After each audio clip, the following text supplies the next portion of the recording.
What if I told you that just one decision made before the end of the day today would determine the entire finale of your life? Will you spend your old age traveling the world, ordering whatever you want from the menu? Or will you be standing in line at the pharmacy, counting pennies with shaking hands, hoping your card doesn't get declined? I know, it sounds like the start of a cheap infomercial. But listen to me. The craziest part is that for this decision, you don't need rich parents, you don't need connections in the government, you don't need an Ivy League degree or a CEO's salary. The truth is shockingly simple. There is a strategy that 90% of the people around you are ignoring. And the price of entry? It's not millions. It's the equivalent of a few cups of coffee or a couple of packs of cigarettes a week. My name is Mike, and on this channel we don't believe in the lottery luck or manifesting success. We believe in the ruthless precision of mathematics. If you want to understand how to build real wealth without the magic tricks, subscribe right now, because the statistics I found are terrifying. Look around you, on the subway, in traffic, in the office. According to surveys, more than half of the people you see are living on financial thin ice. They don't even have $1,000 saved for a rainy day. Think about that.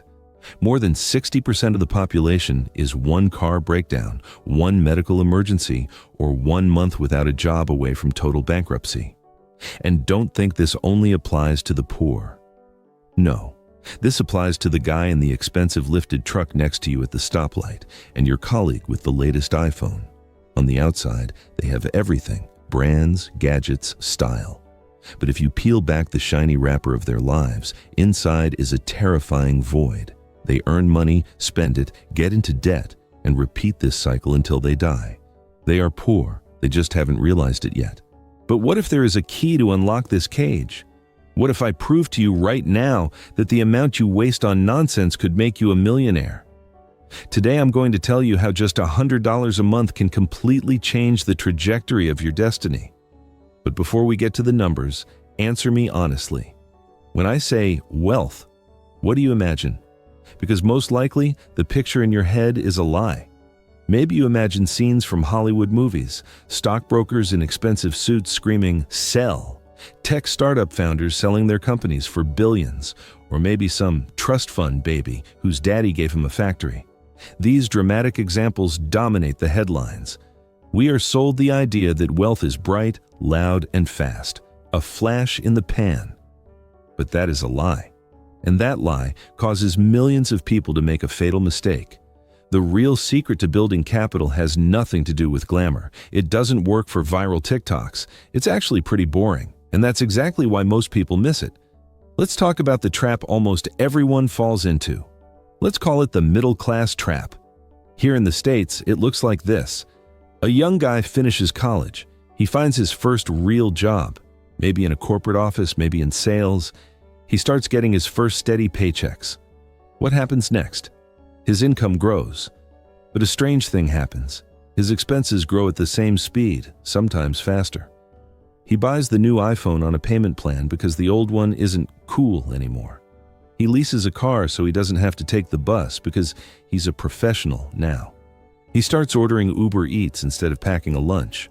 On the outside, it seems like his life has gotten better. He looks more successful. He has the status symbols. But if we look at his bank account at the end of the month, we see the same number as 3 years ago, 0, or even worse, negative.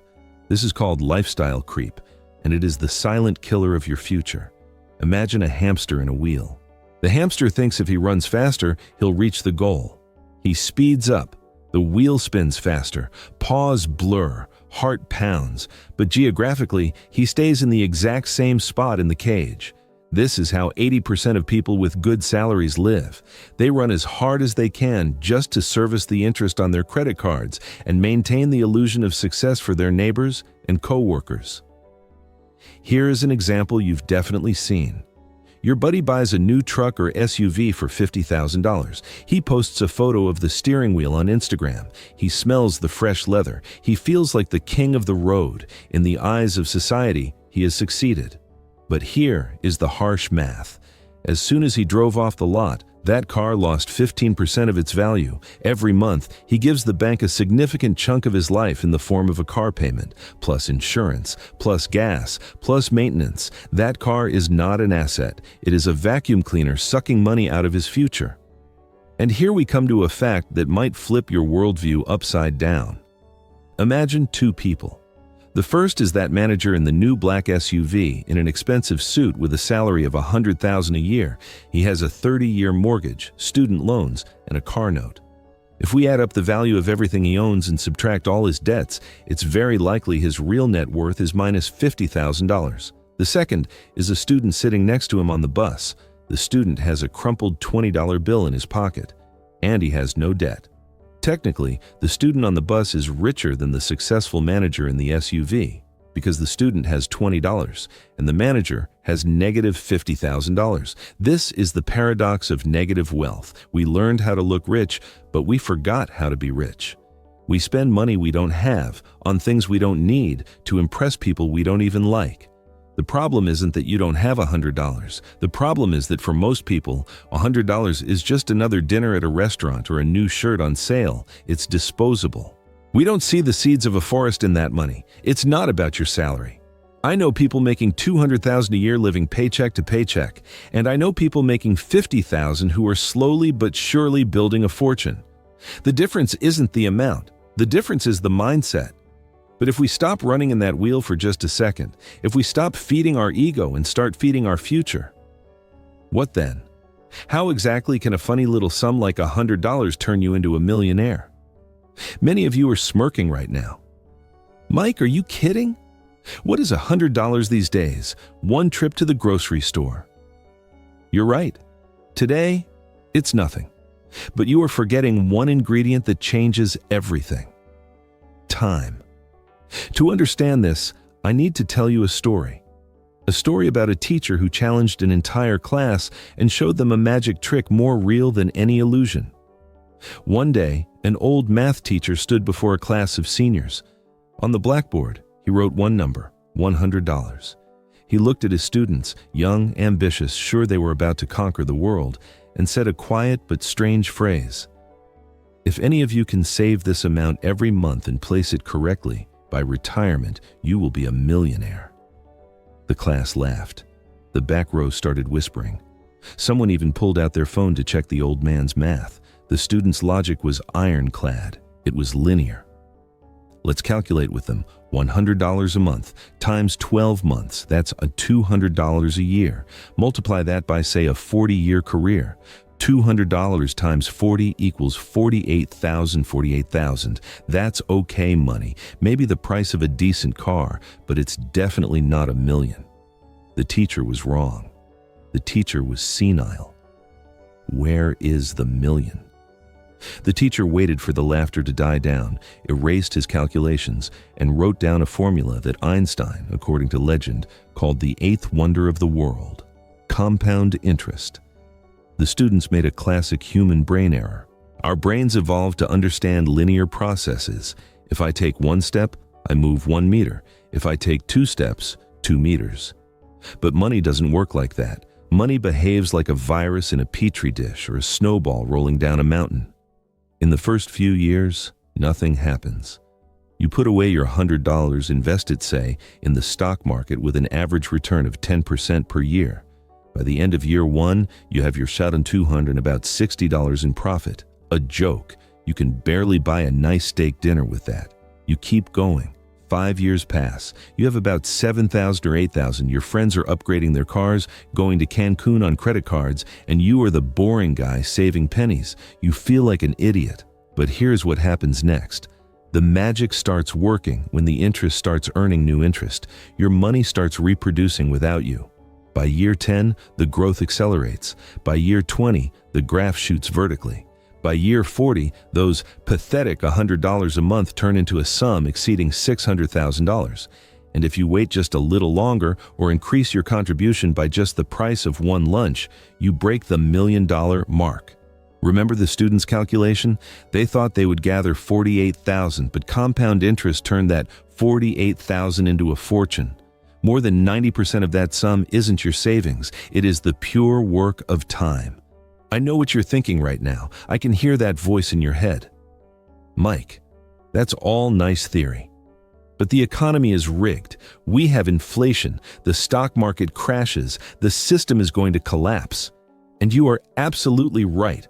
Keeping money just as cash is a financial crime. Inflation is an invisible tax that takes a bite out of your savings every year. If you just put $100 under your mattress, in 20 years it will buy you a loaf of bread. Compound interest only works when money is invested in assets that grow with the economy or outpace inflation. Stocks, bonds, funds, real estate. Rich people don't hoard cash. They hoard assets. The secret isn't saving for a rainy day. The secret is buying small pieces of global businesses while they are cheap and giving them time to grow. Imagine you are planting a tree. Today, it's just a seed. It looks pathetic. But you don't need to stand over it and pull the branches up. You just need to water it, and most importantly, don't dig it up every 6 months to check the roots. Most people are poor not because they don't earn enough, but because they have no patience. They chop the tree down for firewood as soon as it reaches knee height just to get warm right now. And that is why they will never see the forest. But here arises the main problem. The theory sounds great. Just find $100 and invest. Easy to say when you have a tech salary. But what if you're barely making it to the end of the month? What if every dollar is already accounted for? Where do you physically get this capital without starving yourself? The answer is right under your nose, or rather, in your pocket, in your phone, and in your trash can. You are already earning enough to be rich. You are just flushing that money down a black hole, and I'm going to show you where it is. Let's do an experiment. Right now, open your banking app and look at your transaction history for last month. Most likely, you won't see one huge transaction that ate your whole budget. You didn't buy a yacht or gamble $1 million in Vegas. Instead, you will see hundreds of tiny lines. $5, $10, $20 in Uber because you overslept, a Starbucks run because you were tired, DoorDash because you were too lazy to cook, a new t-shirt from Amazon just to boost your mood in the evening. This is called death by 1,000 cuts. Your budget isn't exploding. It is slowly bleeding out, and you don't even feel it. In finance, there's a term called the latte factor. Many people hate it, thinking that saving on coffee is for misers. Mike, I work like a dog. Don't I deserve this cup of cappuccino? You deserve it, absolutely. But let's do the math honestly. One fancy coffee in the city is about $5 to $7. If you grab one every workday, that's roughly $120, $140 a month. In a year, that's over $500. If we go back to our compound interest calculator and invest that coffee money at a decent rate, in 20 years, the price of your morning coffee will be worth over $100,000. By drinking that cup, you are literally drinking the down payment on a house for your kids. I'm not asking you to give up the joys of life and drink tap water. I am asking for awareness. The second black hole is the subscription economy. Corporations realized one thing. It's hard to get a person to pay $100 at once, but very easy to get them to pay $10. Spotify, Netflix, Hulu, iCloud, premium apps. Individually, they cost pennies. Together, they can suck $50, $100 or more out of you every month. The funniest part is that you don't even use half of them. You signed up for a free trial, forgot to cancel, and now every month a tax on laziness is quietly deducted from your card. Check your subscriptions right now. I guarantee you will find dead souls there. The third trap is online shopping. Amazon, Temu, Shein. In the US, this is an epidemic. In the evening, tired after work, we lie on the couch and start scrolling. It's our new antidepressant. We don't need that kitchen gadget. We don't need a fifth phone case. We need dopamine. The moment of purchase gives us a second of relief. I can afford this. But these impulse buys are thieves. They don't just steal your money, they steal your financial freedom. Try the 24-hour rule. Want to buy something unplanned? Put it in the cart, but don't pay. Wait a day. In 90% of cases, the next morning you will look at the cart and think, why do I need this junk? And finally, bad habits. I won't lecture you on health, let's talk money. A pack of cigarettes or a vape a day, that's another $200, $300 out of the budget per month. Drinks on Friday nights, another couple hundred. Add it all up. Coffee, Ubers, unused subscriptions, impulse buys, bad habits. I am willing to bet anything. Right now in your budget, there is a hole the size of $200, maybe $300 that you don't even notice. You already have this money. You don't need to ask your boss for a raise. You don't need to rob a bank. You just need to stop burning it in the furnace of instant gratification. Imagine that these $100 a month are a tax you pay to yourself, not to the IRS, but to future you. Pay yourself first. Put this money away the moment your paycheck hits. Hide it from yourself, invest it, and live on what's left. You will be surprised, but the quality of your life won't change. You will simply stop buying trash. But there is another situation. I can already see your comments. Mike, I did an audit. I don't drink coffee, I don't smoke, I walk to work, and I eat ramen noodles. I really have no extra money. I'm breaking even because prices went up and my salary didn't. This is a harsh reality for many. You can't save anymore because next is starvation. In this case, the strategy of tightening your belt won't work. You don't need to spend less, you need to earn more. And the good news is that in our digital age, doing this is easier than ever in human history. Let's talk about the second part of the equation. How to create an extra $100 out of thin air using skills you probably already have. There is an old saying, you can't pour from an empty cup. If you are working a minimum wage job and your check barely covers rent and utilities, skipping coffee won't save you. You can't save what doesn't exist. In this situation, you need to change the equation. You need to add a variable called income. And here most people make a mental mistake. They think, to earn more, I need to get a second full-time job, work 16 hours a day, and die of a heart attack at 40. No, remember our goal? We don't need millions right now. We need those damn $100. What is $100? In the modern gig economy, that's a laughable number. Money is literally lying under our feet, but we are too busy looking at the sky and complaining about the weather. Let's look at the facts. Right now in your pocket is a device more powerful than the NASA computers that sent men to the moon. Your smartphone. For most people, it's just an expensive TV. They use it to watch cat videos and argue with strangers in comments. But for others, it is a tool. For example, flipping items. Every one of us has a graveyard of things at home. Old clothes you don't wear, gadgets gathering dust in a drawer, books, toys, leftover materials from a renovation. You think it's junk. But go on eBay, Facebook Marketplace, or Poshmark.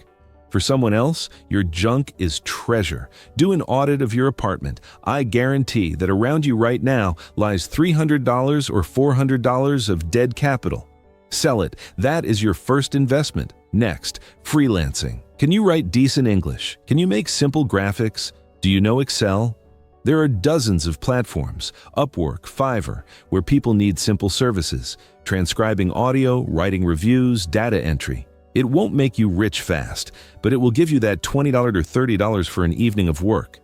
If you don't want to sit at a computer, look outside. The service economy is booming. DoorDash, walking dogs on Rover, helping people move on TaskRabbit. I know a guy who works an office job, but on weekends he drives Uber or delivers food. He doesn't spend that money on beer. He sends it straight to his brokerage account. He calls those shifts his freedom days. Understand one simple thing. You don't need to work like this forever. You need to get the flywheel spinning. The biggest lie we were told is, time is money. That's not true. Time is much more expensive than money. But at the start of the journey, we have to trade time for money to buy ourselves assets. Ask yourself, are you willing to spend 4 or 5 hours a week? That's just one evening instead of Netflix, to earn an extra $100. No one says it's easy. After your main job, you are tired. You want to lie down and zone out. Your brain will resist. It will whisper, rest, you deserve it, start next month. That is the voice of poverty. Rich people are different because they are willing to do what others won't, so later they can live like others can't. Finding these $100 is a test. If you can't find a way to generate such a tiny amount extra, how are you going to manage $1 million portfolio? This is training your resourcefulness. Once you find that money, saved on nonsense or earned on the side, you have the seed in your hands. And now comes the most dangerous moment. The moment you have extra cash, the the temptation to spend it becomes unbearable. Oh, I made an extra 100. I can buy those new sneakers. If you do that, you lose. You stay in the hamster wheel. You just ran a little faster to stay in the same place. This money is untouchable. These are your soldiers. And now we are sending them to war for your freedom. We are approaching the main question. Where exactly do we put these $100 so they don't burn, disappear, or get eaten by inflation, but start multiplying? Here begins the territory where most people lose their minds. They run into pyramid schemes, shady crypto projects, or give money to scammers promising 100% profit a month. Let me show you how the pros do it. Boring, reliable, and with guaranteed results. Welcome to the minefield. As soon as a person decides it's time to make money work, they usually make one of two fatal mistakes. Mistake 1. Looking for a shortcut. They find some Telegram channel or a guru promising 20, 30, 50% returns a month. Greed shuts off the brain. Remember this once and for all. If someone guarantees returns higher than a bank CD or treasury bond, that person is likely trying to rob you. In the world of investing, there are no guarantees. There is only risk and the premium for it. Mistake 2. Playing the Wolf of Wall Street. They open a Robinhood account and start buying individual stocks. Tesla, Apple, GameStop. They think they are smarter than the market. They think they know which company will skyrocket. But the stats are ruthless. Over the long run, 95% of professional fund managers lose to the market average. And you, a guy with a phone on the couch, think you're going to beat them? Don't make me laugh. Buying individual stocks is not investing. It is betting. It is a casino. And like any casino, the house always wins. So what do we do with our $100? The answer is boring enough to make you grind your teeth. But it is exactly what made millions of people rich. You don't look for the needle in the haystack. You buy the whole haystack. This tool is called an index fund or ETF. Imagine you go to the supermarket. Instead of trying to guess which specific tomato will be the tastiest, you buy a small share of the entire store. If the tomatoes go bad, you make money on the cucumbers. If cucumbers fail, you make money on the bread. In the US, this is the S&P 500, the 500 largest companies in America. When you buy an S&P 500 fund, you are buying tiny pieces of all the business in the country. You become a co-owner of Apple, Microsoft, Amazon, banks, oil rigs, and retail giants. Why does this work? Because despite wars, recessions, pandemics, and market crashes, the human economy globally grows. People continue to buy food, use the internet, fix their teeth, and build houses. Companies earn profit, prices rise, and the value of your assets grows with them, protecting you from inflation. Your job is to take your $100 every month on the same day and buy this slice of the economy. The market crashed? Great, your $100 buys more shares. It's a sale. The market went up? Good, your assets are worth more. This strategy is called dollar cost averaging. You don't care about the news. You don't care what the Fed chairman said. You don't care about analyst predictions. You are a robot. $100, button buy. Forget for a month. I know what you're thinking. Mike, but what if the US economy collapses? What about the debt ceiling? What about a Great Depression? Valid fear. That's why rule number 1 is diversification. Don't put all your eggs in one basket, part in the S&P 500, US economy, part in international funds, global economy, part in bonds or a high-yield savings account for stability. Maybe a tiny percentage in Bitcoin or gold as insurance against chaos. But the principle remains unchanged. You are creating capital out of nothing, using time. And here's where the main transformation happens. It doesn't happen in the account. It happens in your head. The moment you buy your first asset, let it be one share of an ETF, you stop being just a consumer. You stop being just a cog working for food. You become a capitalist. You cross to the other side of the barricades. Now, not only do you work for the system, now the system starts working a little bit for you. If you check your brokerage app every day, cheering at green and panicking at red, you are not an investor. You are a neurotic. Put the phone away. Investing is like watching paint dry or grass grow. If you're having fun, you're doing it wrong. The real magic starts when you stop noticing the process. It becomes a routine, like brushing your teeth. A year passes, 2, 3, and one day you open the app and see a sum that you used to earn in a whole year. And you realize that now you have something more than just money. You have the right to say no. No to a boss you hate. No to humiliating working conditions. No to the fear of the future. This is called fuck you money. But to reach that point, you need to defeat the last and scariest enemy. Yourself. We are at the finish line. And here, I have to tell you the most unpleasant truth. Everything I said before, the math, the saving, the ETFs, the side hustles, that's the easy part. Technically, a high schooler could do it. The hardest part is the battle that will happen in your head every morning. The enemy is not the market. The enemy is not inflation. The enemy is you. Your brain will sabotage you. 2 months in, you'll get bored. You'll say, screw this, I only live once, I want that new phone. 6 months in, there will be a market correction, and you'll panic. I'm losing money, I need to sell. A year in, your friends will laugh that you're still driving the old car, even though you have the cash for a new one sitting in your account. Being wealthy is a lonely path. It is a path of discipline in a world obsessed with instant gratification. But let me paint you 2 pictures of your future. Picture 1. 30 years pass. You wake up, you are 60 or 65. Your health isn't what it used to be. You want to rest, but you can't. You are forced to go to a job you hate, standing as a greeter at Walmart because Social Security is a joke. It barely covers utilities and the cheapest pasta. You depend on your children. You depend on the government. You are angry at the TV, at the president, at your neighbors. You feel like a trapped animal. You look back at your life and realize you ate and drank away your future. You traded your freedom for Starbucks, for Amazon junk, and for trying to look cool. That is a scary picture, and unfortunately, that is the reality for millions of retirees right now. Look in their eyes at the grocery store checkout. Do you want to see that fear in your own eyes? Now, picture 2. The same 30 years later, you wake up not by an alarm, but when you are rested. You don't need to run anywhere. You have capital. It works for you. Dividends and interest cover your expenses. You can help your kids without demanding anything in return. You can travel. You can be creative. But most importantly, you have dignity. You owe nothing to anyone, and no one has power over you. The difference between these 2 people isn't luck.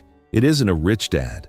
The difference is those same $100 that you decided to keep today and tomorrow and the day after. Many people say, why save? The world might end, nuclear war, zombies. You have to live for today. That is the philosophy of a victim. That is the philosophy of a slave. Yes, the world is chaotic. There are no guarantees, but having a cushion in capital gives you a chance to survive any storm. And having no money guarantees that the first storm will drown you. Money won't make you happy. That is true. But money solves money problems.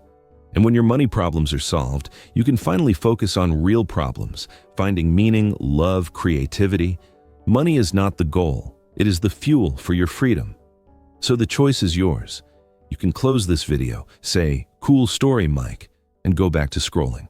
Tomorrow you will buy the same coffee, order the same unnecessary food, and continue running in the wheel. That is your choice, and I respect it.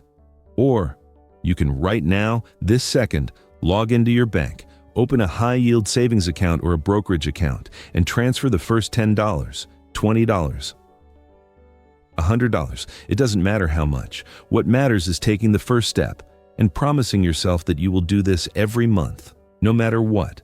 You aren't sending this money to the man, you are sending it to yourself, to the old, tired version of yourself in the future who will one day say to you, "Thank you." The clock is ticking. Time is running out. The best time to plant a tree was 20 years ago. The second best time is today.